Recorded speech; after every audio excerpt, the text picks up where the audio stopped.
Sa kaibuturan ng Everglades, 75% ng maliliit na mammal ang naglaho habang dumami ng libu-libo ang Burmese python. Paulit-ulit na nabigo ang desperadong mga taktika ng Florida hanggang sa nagpakawala ang mga siyentipiko ng mga robotic na kuneho para talunin ang hindi mapigilan na mananakop. Pero ang tunay na gulat ay hindi ang nahuli ng mga makina o kung paano bumagsak ang plano. Ito ang aftershock na muling isinulat ang War for the Wild. Narito kung paano umikot sa hindi inaasahan ang pinakabizarong python crisis ng Florida. Sa mahigit 1.5 milyong hektarya, dating puno ng buhay ang Everglades. Tumakbo ang mga marsh rabbit sa pagitan ng sawgrass. Nangaso ang mga bobcat at fox sa takip silim. Napuno ng mga ibon ang kalangitan. At nag-abang ang mga panther sa mga anino. Pero binago ng pagdating ng Burmese python ang lahat. Pinakawalan sa kagubatan, kadalasan ng mga may-ari ng pet. Natagpuan ng mga ahas na ito ang perpektong hunting ground.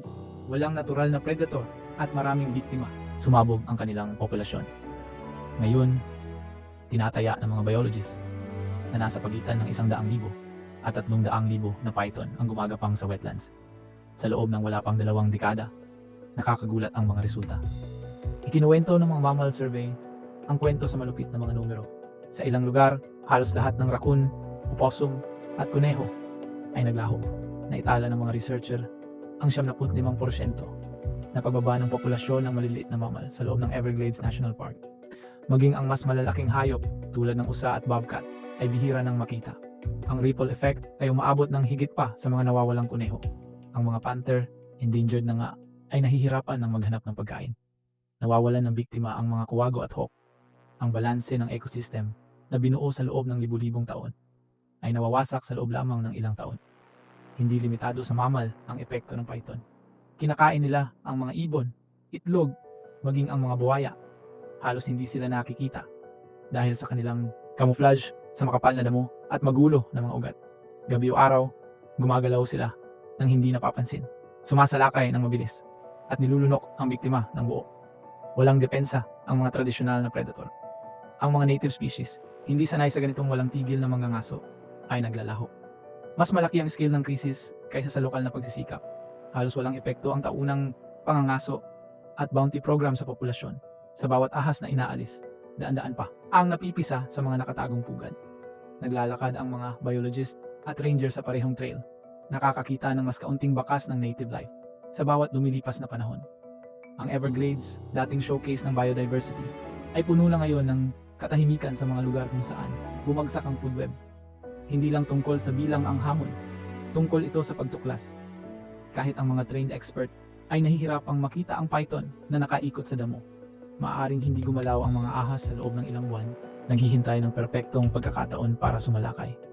Bawat ahas na hindi nakikita ay nangangahulugan ng isa pang batch ng itlog, isa pang henerasyon ng mga predator. Ang tanong ng ngayon ay hindi kung nanganganib ang Everglades, kundi kung may makakapigil sa pagsalakay bago mawala ang wild heart ng Florida. Noong 2025, halos 1,000 mga ngaso mula sa 30 estado ang dumalo sa taunang Python Challenge ng Florida.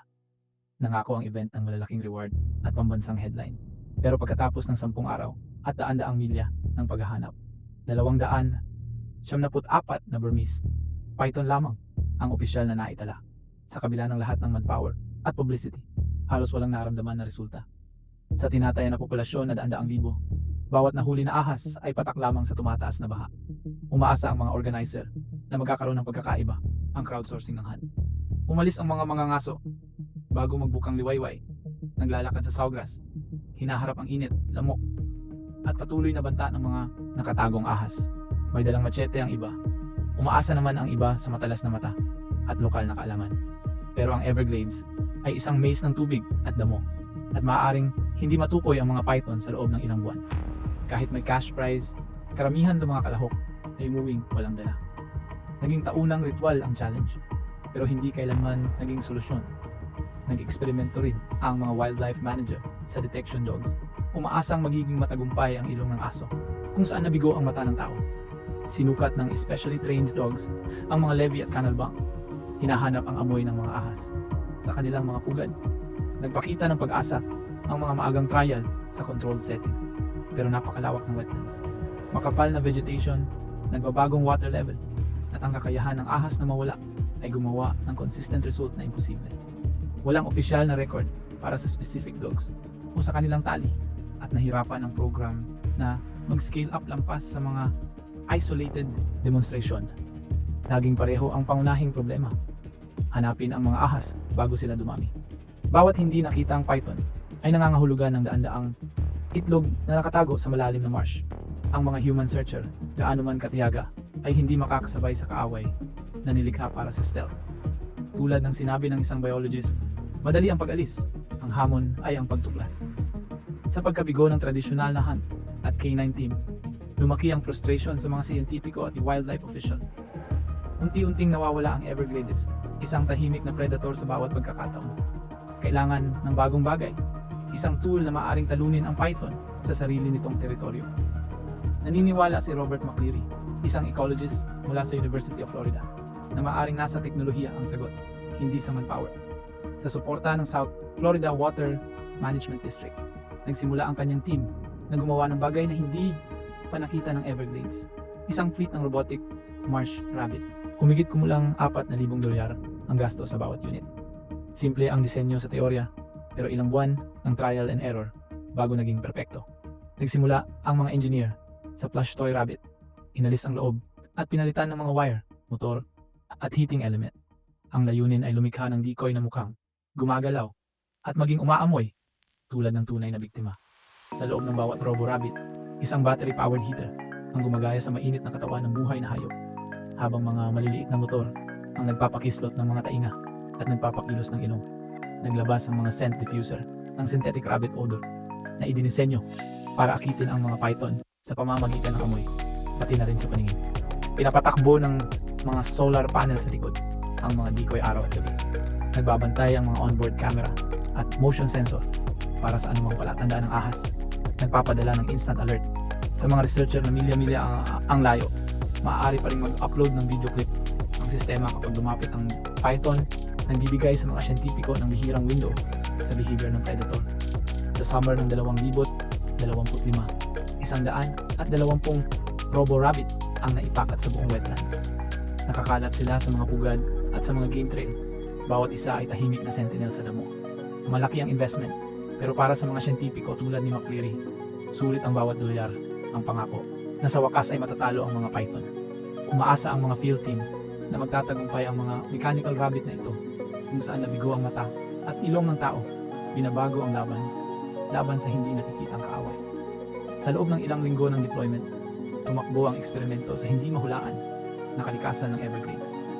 9 na robotic rabbit ang nawala o nagkapira-piraso. Durog ang kanilang solar panel at nakalangkad ang circuitry. Ang mga salarin ay hindi lamang python. Pinunit ng mga buwaya na naakit sa amoy at init ang mga decoy ng may malupit na lakas. Naitala ng fieldlog ang isang umaga kung kailan 3 unit ang nawala sa parehong ugad magdamag, na knockout ng ulan at baha ang lumapa, na short ang mga baterya at nasira ang camera feed. Isang unit na sinusubaybayan ng GPS ang napunta kalahating milya downstream, butas ang shell at patay ang mga sensor. Tumambak ang mga pagkalugi at hindi sigurado ang kinabukasan ng proyekto. Pero nagawa na ng mga sirasirang robot ang kanilang trabaho. Bawat nasirang unit ay nag-iwan ng maraming sensor log at video file. Libu-libong timestamp record na nagpapakita kung kailan at saan eksaktong lumapit ang mga python. Pumasok ang AI team ng University of Florida. Pinakain ang data na ito sa isang learning model.